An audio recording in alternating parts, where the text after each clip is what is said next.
Alors bonjour à tous, aujourd'hui on va faire un petit tagine de lapin. Donc là j'ai ma casserole, je chauffe ma casserole déjà, moyenne, pas feu très très fort. Je prends des oignons, hop, et je les émince tout simplement pour l'instant. Ma casserole chauffe un petit peu et on va y mettre les épices à torréfier, parce que vous savez que le fait de, comme je vous dis souvent, faire torréfier les épices ressort tout le goût des épices. Donc on va mettre du ras à la note. Donc comme c'est une tagine, c'est un peu épicé, hein, bien évidemment. Donc on n'hésite pas. Bon là on en fait pour 25, hein, donc mettez-vous une petite cuillère à soupe, ça suffira largement. Je mets du curry. Ma casserole commence à chauffer, les odeurs commencent à arriver. Voilà, un peu mon curry. Un peu de curcuma. Donc vous mettez une petite cuillère pour 4, 5. Une petite cuillère à soupe suffira. Là je vais mettre que des cuisses de poulet, ce qui fait que ça portionne bien. Paprika fumé. Vous mettez du paprika normal si vous n'en avez pas. Voilà. Et là déjà, on a déjà une bonne base qu'on rajoutera tout à l'heure un petit peu. J'ai du fenouil en grains. Donc ça c'est très très bon aussi. Des petites graines comme ça sont très parfumées. Il y a des graines de coriandre aussi que vous pourrez mettre. Mais les graines de coriandre, tout le monde n'aime pas. Il y a des gens qui sont allergiques à la coriandre. Donc il faut penser à eux. La coriandre c'est toujours un grand débat. Donc voilà. Et là, on remue pendant 2 minutes pour relâcher toutes les saveurs des épices. Et pendant ce temps-là, on émince nos oignons. Donc là, vous voyez, ça commence à fumer, hein. Donc là, on laisse pendant une petite minute. Et là, toutes les saveurs de votre épice vont être relevées complètement. Voilà. Je mets un peu d'huile. Là, c'est de l'huile de colza, hein. Vous pouvez mettre de l'huile d'olive si vous voulez. Donc là, je vous dis, c'est pour 25. Donc c'est pour ça que je mets quand même pas mal d'huile. Vous en mettez un petit peu. Et là, on va faire tomber nos oignons déjà. Donc vous, un bel oignon suffit, hein, pour 4. Et on fait revenir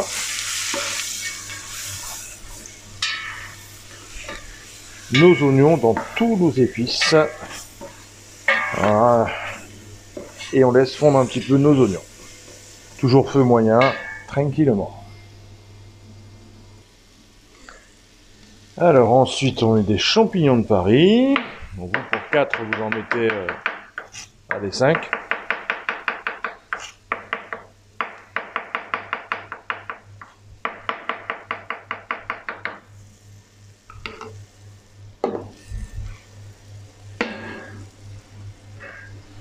Ah, vous verrez, l'épice a tendance à accrocher au fond un petit peu. C'est pas grave, il se détache après, hein, vous inquiétez pas. Vous voyez, souvent il a tendance à accrocher un peu. En le remuant, on le détache. Voilà.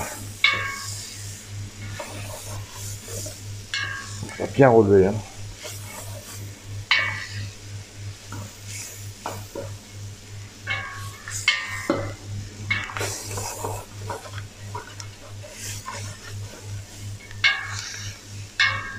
En même temps, ça donne du goût. Je vais remettre quelques petits champignons.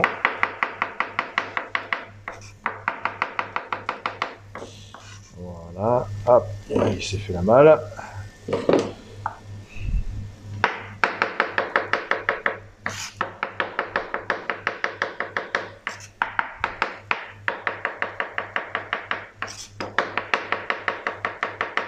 Voilà, et en même temps, je prends une tête d'ail entière.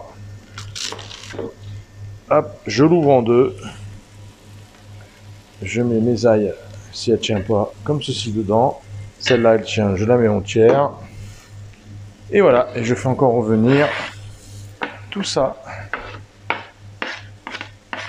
pendant au moins 5 bonnes minutes.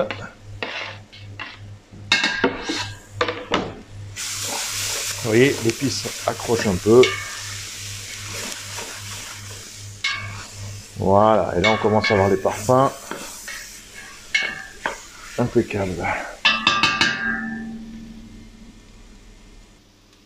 Alors, au bout de 5 bonnes minutes, on les s'accroche. Moyen, on prend du vin blanc et on avait mis un petit papier film. Hop. Et vous déglacez bien avec le vin blanc. Ça libère tous les sucs que vous venez d'avoir avec les épices et les petits légumes. Voilà, et là on a tous les parfums qui se libèrent et on laisse juste bouillir un petit peu notre vin blanc tranquillement. Vous voyez, c'est assez rapide à faire, hein. Vous allez voir après quelques herbes, le lapin, puisqu'aujourd'hui c'est au lapin. On peut mettre du poulet à la place, bien évidemment, sans aucun problème. Et au four, et on laisse mijoter tout ça après, vous allez voir. Alors, vous mettez 2 bols poignées pour 4-5 personnes de pruneaux dénoyautés. Voilà, moi je mets, vous voyez, pas mal.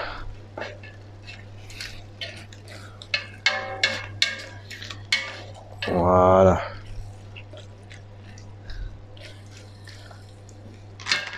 Le pruneau.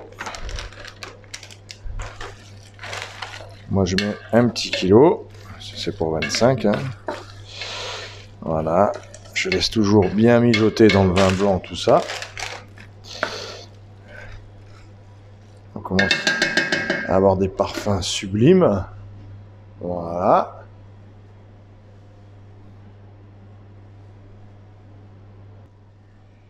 Alors, pendant que ça mijote tranquillement, on ajoute les herbes. Donc, vous lavez bien les herbes avant, hein, et vous les séchez bien. Voilà.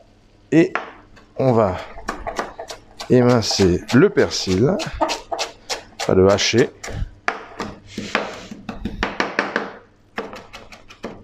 Alors, grosso modo, hein, pas la peine de le hacher très fortement parce que ça va cuire quand même pendant un bon moment. Voilà. Hop, et pas plus. Je mets mon persil dedans. Ensuite, j'ai mon basilic. Donc vous mettez un demi-bouquet, hein, de persil. Vous mettez une dizaine de branches de basilic. Après, vous mettez les herbes que vous aimez. Si vous aimez la coriandre, vous pouvez en mettre. Si vous aimez la sauge aussi, vous pouvez mettre un peu de sauge. Hein, la sauge est toujours très parfumée. Voilà, le basilic, juste un peu. Pas la peine de le hacher. Juste histoire de libérer toutes les saveurs du basilic. Voilà, ça suffit. Hop. On en met pas mal, hein. C'est une tagine, ça doit être extrêmement relevé, parfumé. Voilà. La ciboulette. Donc,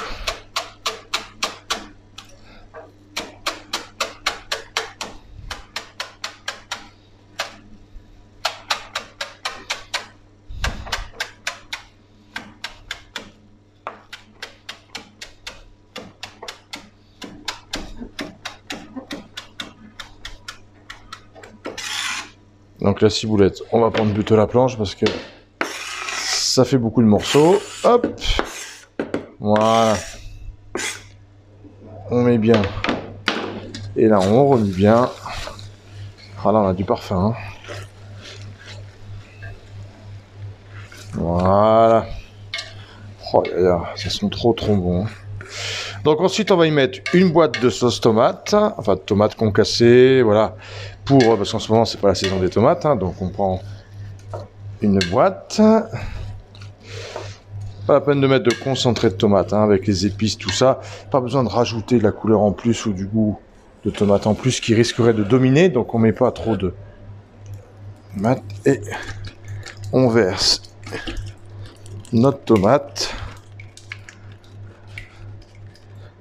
Voilà. Comme ceci. On remue bien.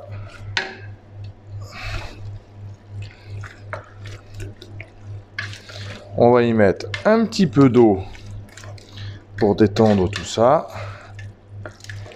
Et on va laisser mijoter et on va préparer nos cuisses de lapin, puisque là je prends que des cuisses de lapin.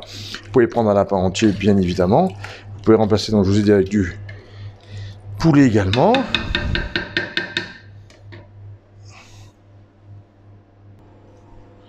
Donc là j'y mets un petit peu d'eau.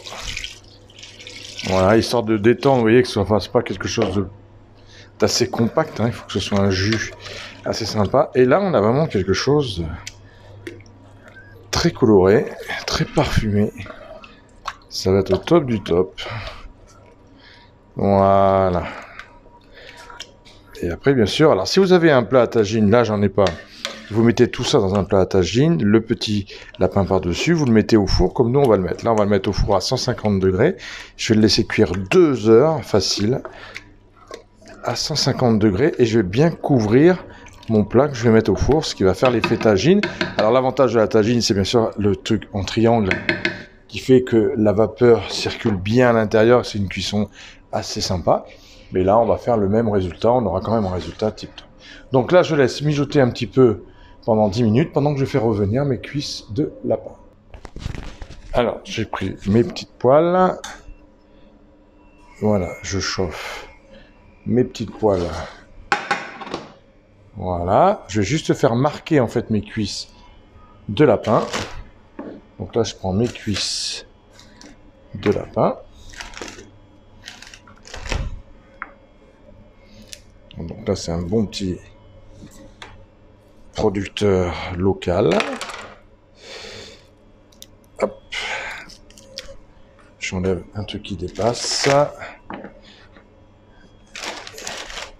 Et donc déjà, on va saler poivrer. Alors pas la peine de rajouter d'épices sur le lapin. On a déjà bien chargé en épices au départ. Si vous aimez vraiment ça et bien relevé, n'hésitez pas à remettre encore un petit peu de tous nos épices, de brasser tout ça avec les épices encore une fois. Ça redonnera, ça relèvera encore le goût. Donc là, je vais juste, on sale toujours et on poivre toujours avant, hein. Comme ça permet au sel et au poivre de bien pénétrer à cœur.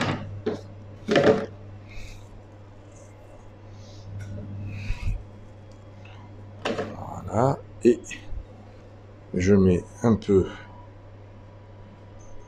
d'huile. Voilà. Et je marque tout simplement, ça c'est mon four.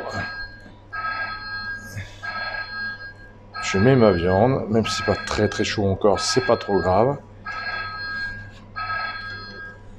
Je sais, c'est une sonnette un peu particulière, mais on l'adore. Voilà, et je fais déjà revenir une première fournée, comme ceci.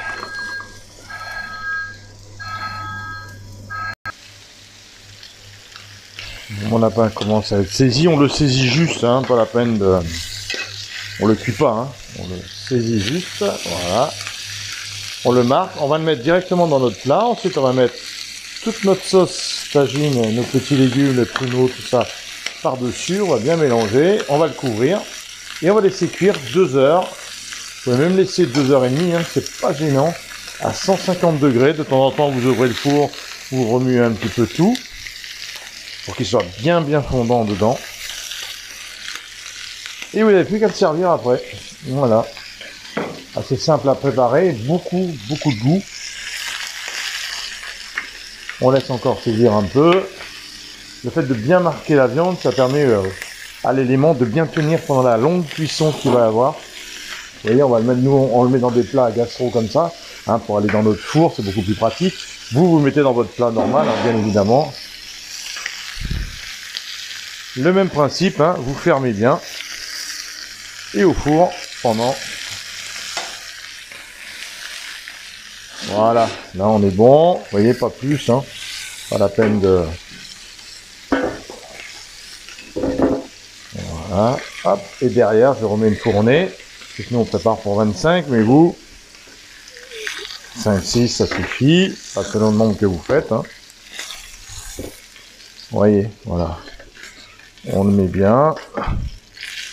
Hop, voilà.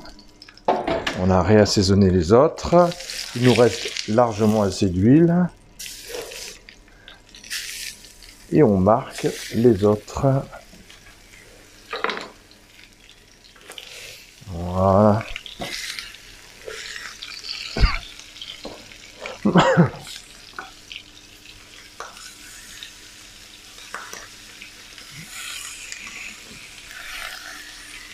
Ah, il va nous en rester 2 à marquer après.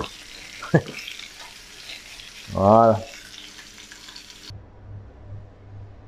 Donc là maintenant, on prend notre préparation de tomates et on la répartit bien sur notre lapin. Regardez ces belles couleurs qu'on a là. C'est superbe, hein? Voilà, on répartit donc dans les deux. Voilà. Vous voyez, ça va passer à travers. Je vais essayer de vous le monter un peu pour vous montrer toutes les couleurs, les saveurs, les odeurs qu'il y a. Je vous explique pas. Hein. Et on couvre comme ça. Et une fois qu'on a bien couvert, au four, 150 degrés. Allez, 2h15, 2h30. Déjà 2 heures, vous regardez bien. Si c'est bien fondant, tout ça, vous l'enlevez. Ça dépend un peu du four.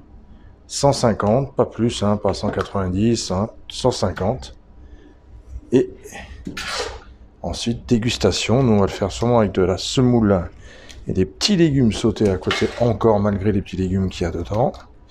On aurait pu rajouter 2-3 carottes hein, également. Mais voilà. Et allez, on va mettre ça au four après. On ferme bien, à couvert, hein, bien évidemment. Et là, toutes les saveurs vont rester à l'intérieur. Ça va être sublime. Donc là, j'ai mis un couvercle à mon plat. Mon four est à 150 degrés. Je le mets dedans. Et c'est parti pour 2 heures de cuisson, voire 2h30. Donc là, on va bien mettre ici 2 heures. 2h49 secondes, c'est pas trop grave. Voilà, et là, pendant 2 heures, il va cuire tranquillement. Voilà. Et après, il n'y a plus qu'à le servir avec une bonne semoule à côté, quelques petits légumes, style carottes sautées. Et là, vous êtes au paradis. Voilà. Donc, j'espère que cette recette vous a plu. N'hésitez pas à la partager, à liker, à faire abonner plein de gens à ma chaîne. Comme ça fait partager plein de recettes pour eux. Et ça peut être sympa également. Voilà. Passez une bonne journée. À bientôt.